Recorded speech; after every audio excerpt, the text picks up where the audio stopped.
هل صورة الموظفين جوه الشركة بتتأثر عشان هما بيعملوا ثيرابي جوه شازلونج؟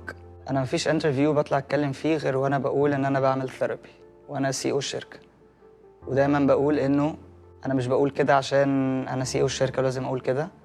and for credibility بقول أنا بعمل ثيرابي مع ثيرابيست اسمها داليا الحلواني، و if you check the website هتلاقيها موجودة عليه. ف I say it for real. أنا مش بس عايز اقولك انه لو انت بتعمل ثيرابي your image will be affected.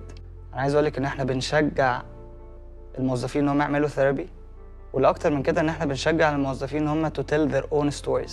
فانا دايما بقول للناس كلها عندنا في شازلونج اطلع قول للناس انك بتعمل ثيرابي، واطلع قول للناس هو ازاي غير حياتك، ازاي خلاها احسن، لانه انا بشوف ان ده جزء من جمال الثيرابي جيرني، انه the effect that we see in ourselves we share it with other people, so we create resilience in the community.